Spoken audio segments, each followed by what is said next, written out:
Hey guys, myself Neetu Gupta from NLS Bangalore. So in this session I am going to take up legal terms and phrases. So let us start. First is service of process. Now service of process क्या है कि जब आप कोई summons या कोई भी complaint what ever legal document की जो कॉपीज़ आप डिलीवर कर रहे हो ताकि वो कोर्ट में जिस पर्सन को आप वो नोटिस दे रहे हो डिलीवर कर रहे हो कॉपीज़ उस लीगल डॉक्यूमेंट्स की ताकि वो पर्सन कोर्ट में अपीयर हो and he must argue his case, तो that is service of process. इसमें आपके समन्स भी आ जाते हैं, कोई रिट्स हैं, नोटिस हैं, everything comes under this service of process कि किस तरह से हम सर्विसेज दे रहे हैं डॉक्यूमेंट्स की दूसरी पार्टी को, तो that is a service of the process. So I am going to read for you, so look at your screens. The delivery of copies of legal document such as summon, complaint, subpoena, order to show cause, writs, notice to quit the premises and certain other documents usually by personal delivery to the defendant or other person to whom the documents are directed। तो एक जो service of process के personal delivery कर रहे हो, जिस person को आपने सर्व करने हैं उसको ही दे रहे हो। So called substituted service can be accomplish. अब सब्सटीट्यूटेड सर्विस क्या है? कैन बी जहाँ पे वो पर्सन अवेलेबल नहीं है, be accomplished by leaving the documents with an adult resident of home. ठीक है, that person is not available, तो आप क्या कर रहे हो, कोई एडल्ट रेजिडेंट के जो घर का सबसे बड़ा पर्सन है उसको आप दे रहे हो, जो भी वहाँ पे अवेलेबल है एडल्ट रेजिडेंट घर का जो बड़ा पर्सन वहाँ पे अवेलेबल है उसको आप हैंड ओवर कर रहे हो। Is it clear? और वहाँ पे घर में जो सर्वेंट है he will not be included in the adult member. With an employ with management duties at a business office or with a designated agent for the acceptance of service, or in some cases by posting in a prominent place followed by the mailing copies by certified mail to the opposing party।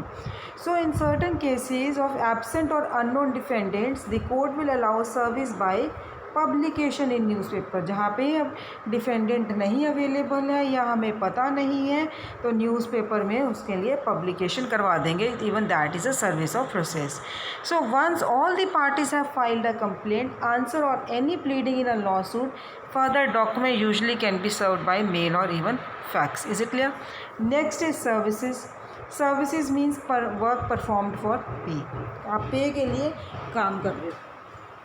Next is servient estate. Now servient estate means कोई भी जो easement में real property है, real property में जो easement है या दूसरी पार्टी के फेवर में आप इम्पोज कर रहे हो उसको डोमिनेंट एस्टेट बोलते हैं। और इसी राइट को अगर हम उस राइट को यूज़ कर रहे हैं या we have access for the adjoining property और utility line, then that property given usage is servient estate and the property holding usage of easement is the dominant estate. Is it clear? So servient heritage क्या है कि जहाँ पे dominant estate dominant owners हैं वो अपनी right exercise कर रहे हैं, that is a servient estate. Next is the session.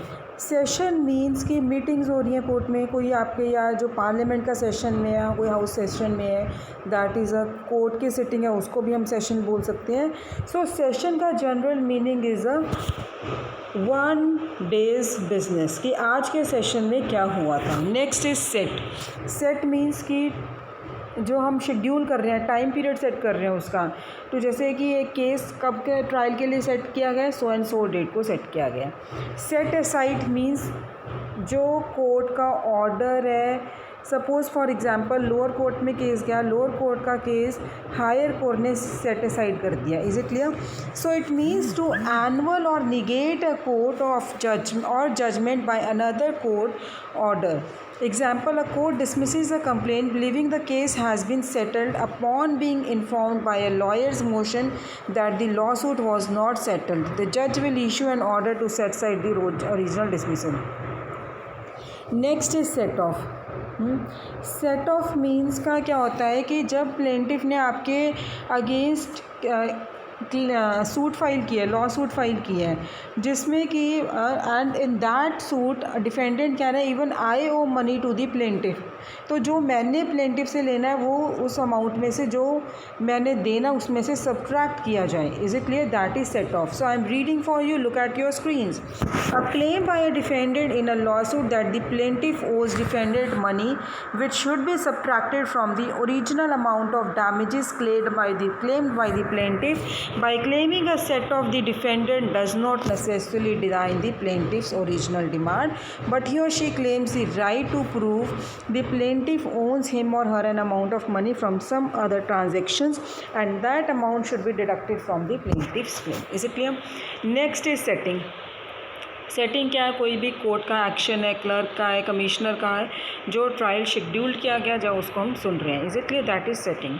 Next is settle. Settle means कोई भी डिस्प्यूट है उसको सेटल करना, उसको सॉल्व करना. That is a settle. Court में है, कोई लॉ सूट है फाइल किया गया है, तो वो उनको पहले वो बोल रही है कि कोर्ट में जा रहे हो तो वो कह रहे हैं कि you can settle your dispute outside the courts by arbitration, mediation, negotiation. Is it clear? That is settlement. Settlement means it is a resolution of a lawsuit. वही चीज़ आ गई जो सेटल और settlement one and the same thing, कि पहले आप अपना issue कहाँ पे कोर्ट में ले जाने के बजाय बाहर सेटल कर रहे हो. Is it clear? That is a settlement. Next is settler. Settler कौन होता है? जो ट्रस्ट क्रिएट करता है by written test, trust declaration, उसको हम ट्रस्टर बोलते हैं, और कई बार उसको डोनर भी बोलते हैं. तो सेटलर यूजली जो सेटलर होता है वो अपनी प्रॉपर्टी को, अपने एसेट्स हैं वो ट्रांसफ़र करता है into the trust. Is it clear? Next is सेवरेबल contract. अब एक कॉन्ट्रैक्ट है जिसमें काफ़ी सारे सेपरेट कॉन्ट्रैक्ट्स हैं सेम पार्टीज़ के बीच में. ठीक है, जैसे कि कोई सीरीज़ ऑफ सेल्स है, शिपमेंट्स है, या वॉट एवर. ठीक है, सेवरेबल कॉन्ट्रैक्ट्स हैं. तो अगर एक कॉन्ट्रैक्ट का ब्रीच हो गया and that part is separable, then the remainder part of the contract will be valid and the party is not excused from refusing to perform the divisible part of the contract. Is it clear? तो इसके लिए मैं आपको एक example, बहुत easy example दे दूँ. एक building है, वो आपने रेंट पे ले रखी है. नाउ जो ग्राउंड फ्लोर है वो आपने अपने रेजिडेंस के लिए ली हुई है. जो फर्स्ट फ्लोर है उसका, फर्स्ट फ्लोर बिल्डिंग का आपने किस पर्पस के लिए लिया है? प्रोस्टिट्यूट्स के लिए लिया है. Is it clear? तो अब ये इसका जो फर्स्ट फ्लोर का रेंट है दैट इज़ 5000 रुपीज़, और जो आपका ग्राउंड फ्लोर का है उसका 10,000 है मान लो. तो अब उसमें क्या है कि दिस कॉन्ट्रैक्ट इज सेवरेबल क्योंकि दोनों का रेंट अलग अलग है. तो अब जो इलीगल कॉन्ट्रैक्ट है दैट इज़ प्रोस्टिट्यूट्स के लिए जो आपने फ्लोर लिया है वो वॉइड होएगा, एंड जो नीचे ग्राउंड फ्लोर है वो that will be a valid contract and that can be enforceable. तो ओनर ये नहीं कह सकता कि मैं अगर लेनी है पूरी बिल्डिंग लो, नहीं तो नहीं. Is it clear? So you can take the, जो आप एग्रीमेंट कर रहे हो उसके अकॉर्डिंग जो सेवरेबल कॉन्ट्रैक्ट है दैट कैन बी इन्फोर्सेबल, जो इलीगल कॉन्ट्रैक्ट है that will not be enforceable. Is it clear? That is a severable contract. Next is several liability. Several liability means joint and several. Suppose 3 persons has borrowed money from a person. तो अब यहाँ पे उनकी liability loan वापस करने की liability क्या होगी? Joint and सेवरेबल. अगर एक पार्टी लाइबल, अब जो क्रेडिटर है, क्रेडिटर एक पर्सन को ही लाइबल ठहरा रहा है, उसके अगेंस्ट केस फाइल कर रहा है, then that person can claim from the other debtors. Is it clear? Other को debtors. That is several liability. Next is severance. What do you mean by the term severance?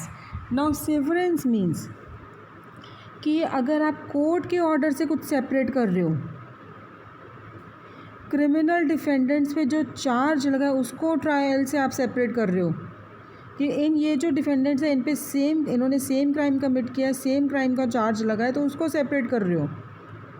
Is it clear? सो जो ये issues divide हो जाते हैं trial में, इसको हम कई बार बाइफर्केशन भी कह देते हैं. So severance it is granted when a joint trial might be unfair और reaching a decision on one issue. Is it clear? Next is sex offender.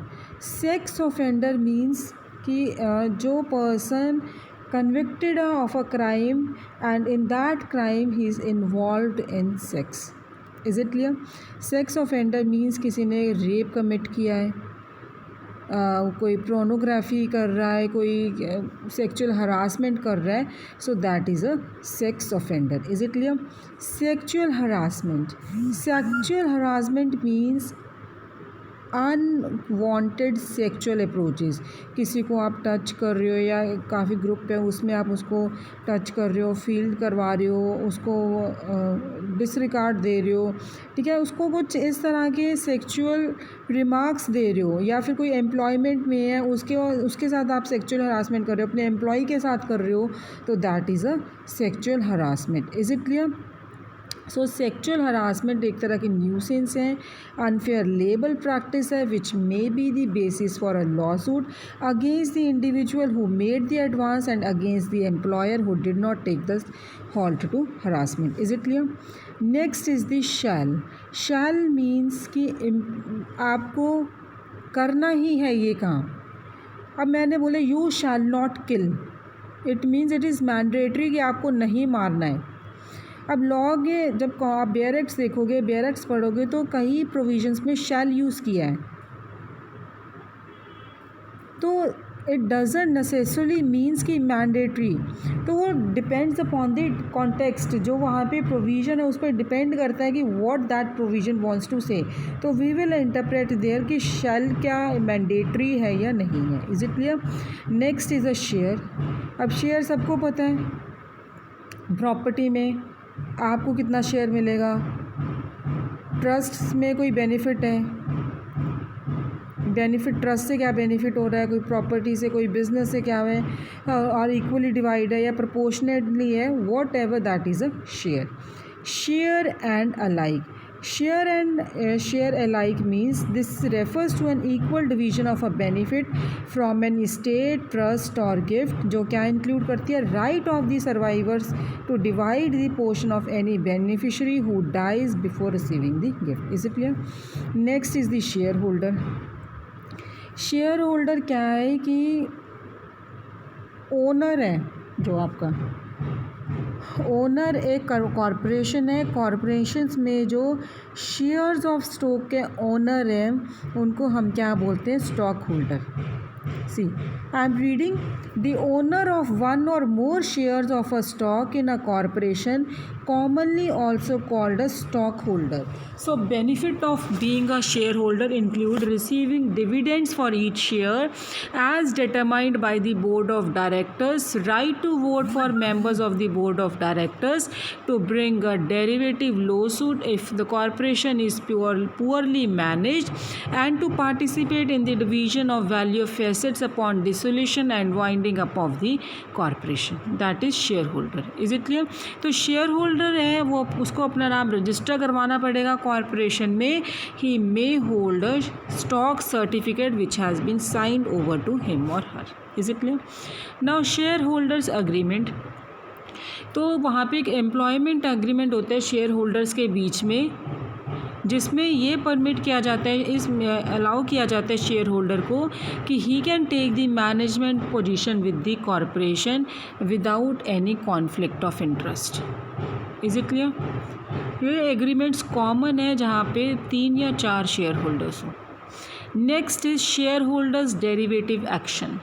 Share holders derivative action means कि यहाँ पे corporation जो company के law share holders हैं वो एक law suit लेके आते हैं on behalf of the corporation, ताकि सारे शेयर होल्डर्स को प्रोटेक्ट किया जाए against the improper management of the corporation. Thank you guys.